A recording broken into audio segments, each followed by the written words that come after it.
Mesdames, Messieurs, bonsoir, bienvenue dans cette nouvelle actualité, avec tout de suite le titre La France en guerre. Donc tout d'abord, on va faire le sommaire avec une analyse du discours de Monsieur Emmanuel Macron sur l'île Longue, le 2 mars 2026, un discours sur la dissuasion nucléaire et avec ensuite une analyse du documentaire sur l'opération Poker. Donc ces deux choses, vous les reverrez sûrement dans La France revend son nucléaire, mais dans un tout autre contexte, puisque là c'est par rapport à la guerre et là c'est par rapport, ce serait par rapport au nucléaire. Donc je vais vous faire un résumé du discours de Monsieur Macron tout de suite.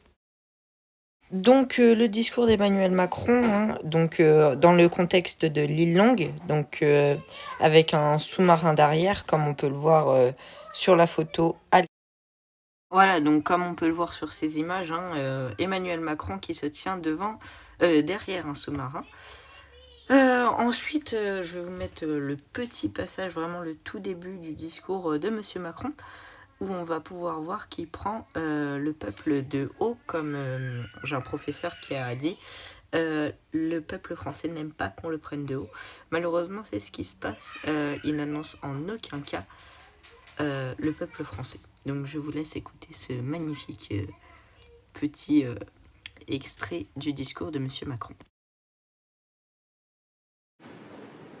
Monsieur le Premier ministre, Mesdames et Monsieur le Ministre, Mesdames et Messieurs, en vos grades et qualités, c'est avec gravité que je me tiens aujourd'hui devant vous, au cœur de l'île Longue, cette cathédrale de notre souveraineté, symbole de l'engagement constant de notre pays pour la dissuasion nucléaire depuis maintenant plus de 65 ans. Dans quelques jours, le sous-marin nucléaire lanceur d'engins, le Téméraire, qui vous fait face, prendra la mer. Il disparaîtra. Voilà, donc le discours de Monsieur Macron, un tout petit passage bien entendu, c'est juste pour l'instant. Alors, qu'est-ce qu'on peut remarquer ? Déjà, la première chose, c'est qu'il ignore totalement le peuple, comme je l'ai dit. Pas de mes chers compatriotes, comme d'habitude le président le dit. C'est Monsieur le Premier ministre, Mesdames et Messieurs les ministres, Mesdames et Messieurs, en toute gratification et qualité soit-il, je crois. Donc voilà. Ensuite, moi, ce qui me fait rigoler, c'est Monsieur Lecornu, le Premier ministre d'Emmanuel Macron, qui s'en fout totalement du discours et parle pendant que Macron fait son discours. Il n'y a pas de problème à part ça. Et surtout, la beauté de Monsieur Macron, le sous-marin que vous voyez derrière moi prendra la mer. C'est vrai qu'en sous-marin, ça vole. Non, peut-être qu'ils ont conçu un prototype il n'y a pas longtemps. Bon, donc c'est pas le meilleur discours qu'il fait. On peut le voir tout de suite avec son discours d'entrée, quoi. Il s'en fout du peuple. Ensuite, il parle de la Constitution et avec gravité. Ouais, c'est vrai que la France connaît une période très très difficile. C'est pas du tout comme si ça fait depuis le mandat de Monsieur Macron, 2017 à peu près, qu'elle est dans la sauce. Bah voilà, à part ça, il n'y a pas grand-chose. Alors j'aimerais aussi attirer votre attention sur quelque chose de très particulier. Je sais que ça n'a aucun rapport avec le discours, aucun rapport avec la guerre. C'est surtout par rapport à la prestance de notre cher président de la République. Comment il fait son discours ? Alors, il y a 90% du temps où il ne regarde même pas son public. Il fait un regard de 10 secondes parce qu'il a dû apprendre une petite phrase et il n'arrête pas de regarder son discours. Alors autant vous dire, pour certains, hein, moi je suis étudiant, donc j'apprends à faire des discours. On nous recommande la plupart du temps de ne pas regarder nos notes, ce qui est totalement compréhensible, hein. C'est juste que je ne critique en aucun cas l'éducation nationale, je critique Monsieur Macron. On ne regarde pas ses feuilles et on est un peu discret, un minimum, quand on retourne ses feuilles. Parce que, alors, je vais vous mettre l'extrait de quand on le voit tourner ses feuilles. Mais alors, c'est magnifique. Sous le seuil et que les défenses de nos adversaires potentiels se renforcent. Voilà, donc on a pu voir ces magnifiques feuilles. Je pense qu'il y en a au moins une dizaine. Ça prouve quoi? Ça prouve que notre président ne sait pas prendre un discours, hein. Il passe son temps à l'Élysée, il ne faut pas grand-chose, hein. C'est pas comme si il avait grand-chose à faire, hein, puisque c'est le peuple la plupart du temps qui fait tout, ou ses ministres. Donc voilà, alors je sais pas trop ce qu'il fait à part manger des homards bleus. Petite ref à quelqu'un s'il écoute cette vidéo. Mais voilà. Donc il y a des vraies questions à se poser. En tout cas, ce qui est un point positif pour l'instant, parce qu'il est très capable de passer quelque chose Macron, mais on va revenir sur ça plus tard. Normalement, l'année prochaine, il est plus là. Donc voilà. Donc sinon, ce que Macron sait nous dire, c'est quoi? C'est que la France va rentrer dans une dissuasion nucléaire avancée, que ce que les Américains font, c'est pas très bien, mais que comme c'est nos alliés, on va pas trop dire quelque chose, que l'Allemagne est très contente des exercices conjoints qu'on va faire, que la France et le Royaume-Uni vont assurer la totalité de la couverture nucléaire de l'UE, que la France va recommencer sa production nucléaire de têtes nucléaires, que pour être libre, alors ça c'est une citation de Monsieur Macron, que pour être libre, il faut être craint. Voilà. Je pense que là-dessus on est bon. Il n'a pas dit grand-chose d'autre à part que la France elle va construire un nouveau porte-avions. Du moins, il l'a sous-entendu. Le sous-marin nucléaire, ça, il l'a dit très clairement qu'il va y aller sous l'eau. Voilà, je pense qu'on est tout bon. Donc maintenant, on va passer à l'opération poker. Si jamais j'ai oublié quelque chose, faites-le dire en commentaire, mais normalement, je n'ai rien oublié. C'est une opération d'envergure. 40 et 50 avions en l'air. Menée par l'armée de l'air et de l'espace. Nous ne bluffons jamais. Nous ne bluffons pas. Pour simuler une attaque nucléaire française. Alors attendez. Général, ouais. Une menace détectée sur la base des relais. Ouais. Je vous propose de mettre les moyens en alerte à bord pour être plus réactif. Bah voyez, je suis désolé, mais ça y est, la mission va débuter. Son nom, l'opération Poker. Poker. Poker. Dans la nuit du 16 au 17 mars, les forces aériennes stratégiques françaises se sont entraînées à mener un raid aérien nucléaire. Au total, une quarantaine d'avions mobilisés, dont des Rafales, des Mirage 2000, des avions radars et des ravitailleurs. D'abord, c'est une opération d'envergure, de par les moyens qu'elle engage.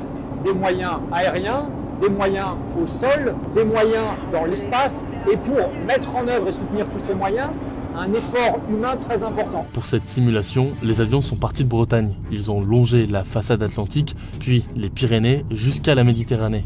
De là, les Rafales se sont ensuite ravitaillés avant d'atteindre le point de tir, au centre de la France, où est fictivement situé le pays adverse.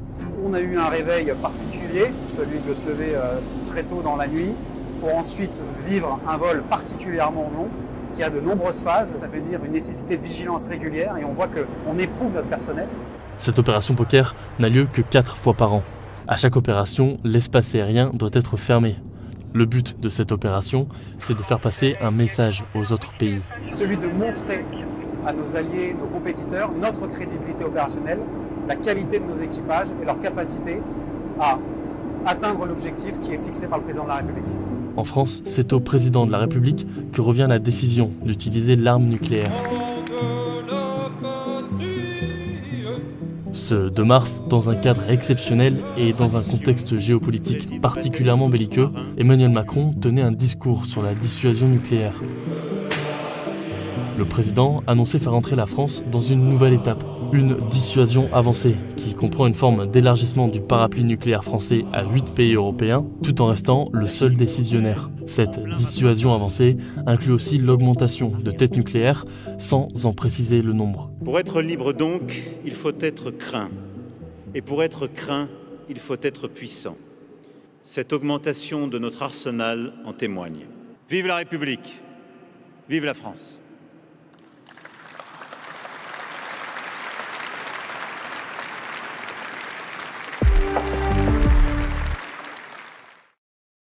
Voilà. Pardon. Alors, qu'est-ce qu'on peut retenir de ce reportage du Parisien? Donc, la France mène des opérations militaires, comme tout pays. Sauf que là, c'est pas du tout normal, vraiment. Du moins, c'est une préparation à la guerre non officielle, entre guillemets. C'est officiel, mais on le dit pas très explicitement que c'est pour la guerre. Ouais, la France, blablabla. Non, on dit que c'est pour se préparer au cas où la France est occupée d'un côté, genre Seconde Guerre mondiale, ou en 1900 à peu près, la France était la France occupée et la France libre. Voilà. Jusqu'à ce que 1942, je crois, si mes dates sont exactes, où toute la France devient entièrement occupée. Là, on fait une opération entre guillemets pour se préparer. Voilà. Ensuite, donc comme le Parisien l'a dit, comme moi-même je l'ai dit, la France emploie le parapluie nucléaire plus large. Du moins, elle va faire le parapluie nucléaire plus large. Qu'est-ce qu'elle va faire d'autre? Elle va aussi mener... comment ça s'appelle? Elle va mener une autre opération, entre guillemets. Là, en ce moment, pas grand-chose, mais du coup, elle va aussi augmenter sa production de têtes nucléaires. Moi, ce qui m'intéresse le plus... Franchement, je sais pas vous, mais pour moi, ce qui m'intéresse le plus, c'est le nombre non précisé. Parce que qu'est-ce que ça veut dire? Ça veut dire que ça défavorise les alliés français, ça défavorise aussi les ennemis français. Donc les ennemis, actuellement, on peut dire que c'est nos anciens alliés, l'URSS, l'Ukraine, non. Bah non, puisque l'Ukraine nous lui fournit. L'Iran, je ne peux... Du moins, pour moi, pour l'instant, la France prend un parti neutre de l'Iran. Donc, voilà. Je crois pas, d'après mes informations, que la France a fourni des armes aux États-Unis ou autre. Alors, maintenant, on va parler des possibilités de guerre. Donc, pourquoi la France pourrait rentrer en guerre? Donc, pour ma part, au début, je croyais que la France devait rentrer en guerre, mais qu'elle ne respectait pas son devoir, à cause de l'article 9 de l'OTAN. Donc, l'OTAN, c'est l'Organisation Transatlantic North. Donc, tous les pays qui ont la façade atlantique nord avec les États-Unis et tout le tralala. En quoi la France aurait pu rentrer? Parce qu'il y a l'article 9, si un pays est attaqué, tous les autres doivent venir en aide. Alors, pourquoi je croyais? Parce que, en gros, je croyais que les États-Unis étaient, entre guillemets, attaqués. Non, ils sont attaquants. Donc, du coup, ça ne marche pas. C'est si les États-Unis auraient reçu une bombe en premier, là, la France aurait dû rentrer en guerre obligatoirement. Sinon, c'est un non-respect des règles. Voilà. Donc, ne vous faites pas avoir comme moi. C'est si un pays est attaqué, pas si un pays attaque. Voilà. Et puis, en plus, avec l'Union européenne, il y a aussi un article de l'Union européenne, le 42.7, l'article 42.7, qui dit à peu près la même chose que l'article 9 de l'OTAN, apport d'aide si l'un des pays est attaqué. Donc on revient aux mêmes choses. Donc ça veut dire que si il y a aussi la guerre dans l'UE, ça pose un problème assez pénible. Voilà. Ensuite, sinon, qu'est-ce qu'on pourrait dire par rapport à l'île Longue. Bon, petite parenthèse géographique. L'île Longue, c'est l'une des plus grandes bases militaires françaises. Elle se situe dans le département du Finistère, côte Atlantique, Bretagne. Je n'ai pas plus d'autres précisions à vous faire. Donc, c'est là où il y a les sous-marins nucléaires et tout. Une grosse base militaire, vraiment très, très secret défense. Voilà, sous-marins nucléaires, entretien. C'est là où on mène les grosses missions d'opération. À part le Charles de Gaulle, ça se situe à Toulon. Voilà, donc sinon, à part ça, on a comment la France peut déclarer la guerre. Donc la guerre, sans les articles, entre guillemets, parce qu'il y a quand même les articles. Donc on a le fait juridique et la guerre de fait. Donc la guerre juridique, c'est-à-dire que le président, le lendemain matin, il a envie d'entrer en guerre, il dit... Nous sommes en guerre, voilà. Il veut expliquer les faits, il les explique pas. La France rentre en guerre, voilà. Il n'y a pas plus grande signification.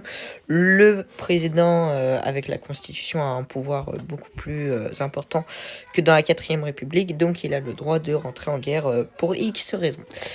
Et on a la guerre de fait, c'est-à-dire que c'est pas nous, on a attaqué, c'est un pays à part. Imaginons demain la Russie veut nous envoyer un missile, elle nous l'envoie, on l'intercepte pas par malheur, on le reçoit, voilà, la France dit à cause de ce missile nous rentrons en guerre, et voilà, la France rentre en guerre, pas de plus de discussion là-dessus. Voilà, c'est les deux cas les plus grands connus.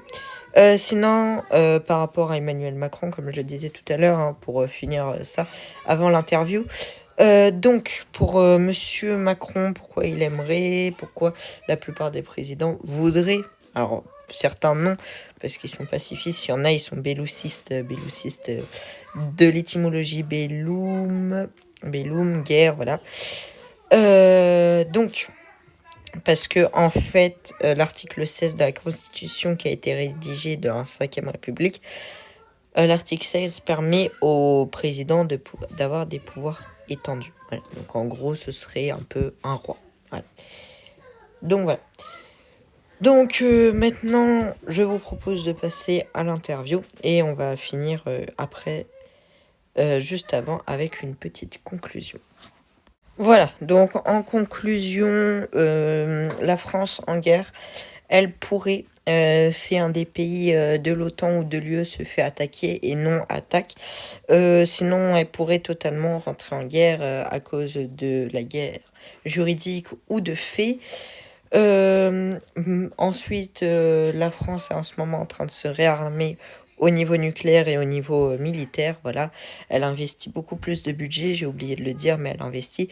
Et elle mène des plus grandes missions d'importance énorme, d'une envergure énorme, voilà. Et maintenant, je vous laisse avec l'interview de Monsieur Tourniquet Michael et la fin de cette émission. Donc, nous retrouvons tout de suite Monsieur Michael Tourniquet pour son interview sur...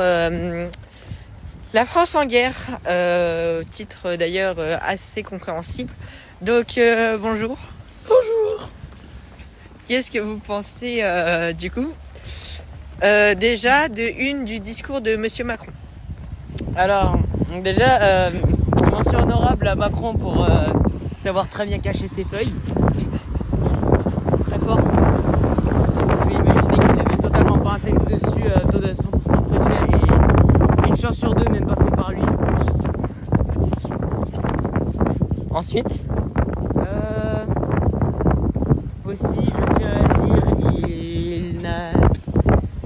il nous dit que ce sous-marin va aller sous l'eau comme si on croyait qu'il allait pas aller sous l'eau. Je me permets de le dire aussi, c'est assez logique. Si je me souviens bien, c'est un pléonasme. Hein? C'est un pléonasme de dire quelque chose qui est logique. Bonne question. Je suis pas très sûr. On demandera à monsieur. Mais ensuite, du coup, par rapport au contenu de son discours, pas de sa prestation, la prestation, j'ai eu l'occasion de la faire. Par rapport au contenu, déjà, qu'est-ce que vous pensez de la phrase d'entrée, Monsieur le Premier ministre, Mesdames et Messieurs les ministres, Mesdames et Messieurs, en toute gratification et qualité soit-il. C'est-à-dire que pour moi, je l'interprète comme ça, il s'en fout totalement du peuple. Vous, peut-être, vous l'interprétez autrement. Non, je suis assez d'accord. Il est basiquement en train de saluer absolument tout le monde, à part les personnes qui n'ont, entre guillemets, aucune importance politique, sans compter les votes et compagnie. Donc, ce qui voudrait dire qu'à ses yeux, le peuple ne vaut pas grand-chose, à part peut-être une façon de se faire de l'argent rapide avec les taxes et compagnie. C'est sans compter le fait, bien sûr, qu'il n'a pas l'air d'être intéressé en notre avis. C'est ce qui nous donne l'impression dans sa façon de dire bonjour. Ok. Ensuite, par rapport à ce qu'il dit sur leurs alliés, ses alliés, les exercices conjoints avec l'Allemagne. Comment est-ce que vous l'interprétez ? Alors, j'ai pas beaucoup appris sur cette partie-là. Comment ça a appris ? J'en ai pas entendu parler. Ah. Non, mais d'après ce que du coup vous venez tout juste de me dire, ça m'a l'air d'être, je dirais pas une mauvaise chose, mais pas une bonne chose non plus. Mais après, j'ai envie de te dire, parce que je sais qu'on est dans un contexte assez récent, que la Seconde Guerre mondiale, c'est fini. Mais j'aimerais faire un point sur le... Et donc du coup, j'aimerais savoir par rapport à votre avis sur le fait de la... Parce que du coup, est-ce que pour vous, ça pourrait mettre en danger la France par rapport au fait d'apprendre, entre guillemets, nos méthodes militaires à l'Allemagne ? Est-ce que pour vous, ça pourrait se retourner contre nous ?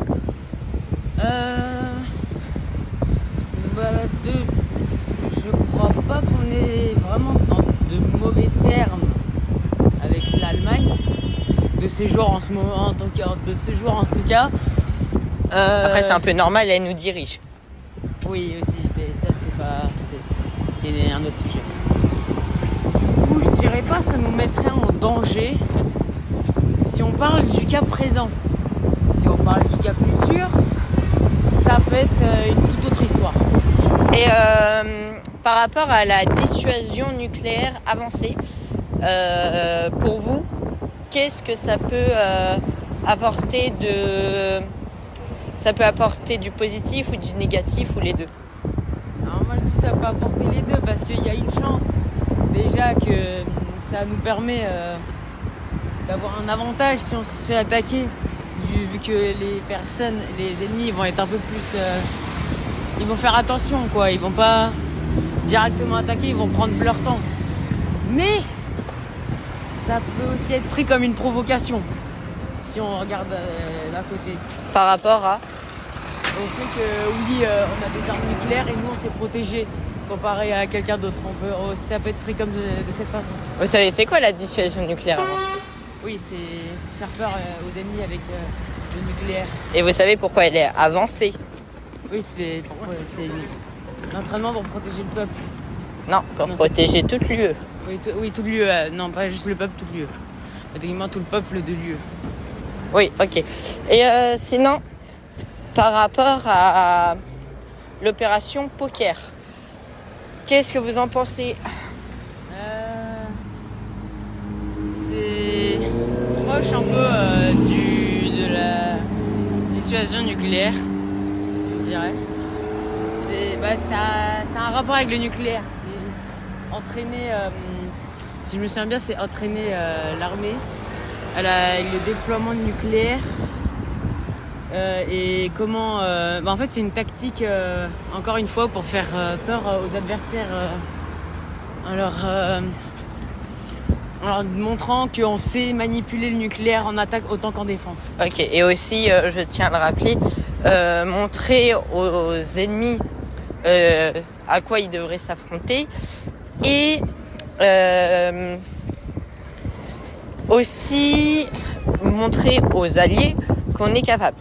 Et avant de finir, j'aimerais savoir, pour vous, parce que j'en ai pas parlé, je crois, mais la phrase de Monsieur Macron, pour être libre, il faut être craint, et pour être craint, il faut être puissant. Comment vous le voyez ? Très clairement, c'est aussi une tactique pas de manipulation, je dirais, mais plus... c'est pour... il essaye de dire qu'on est puissant et qu'on devrait être craint, mais...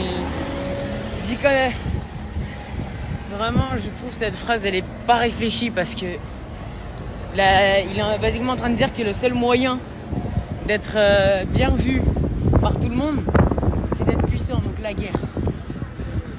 Donc pour vous, ça veut dire que d'après Monsieur Macron, la seule possibilité pour être libre, c'est de la guerre. On dirait bien que c'est ce qu'il veut dire, car la puissance souvent c'est lié à la bataille. Et la liberté de la bataille, c'est pris justement comme la victoire de cette bataille. Donc justement la guerre. Ok. Donc sur ce, vous avez rien d'autre à ajouter ? Non, je n'ai rien d'autre à ajouter. Ok. Bonne journée. Merci à vous aussi.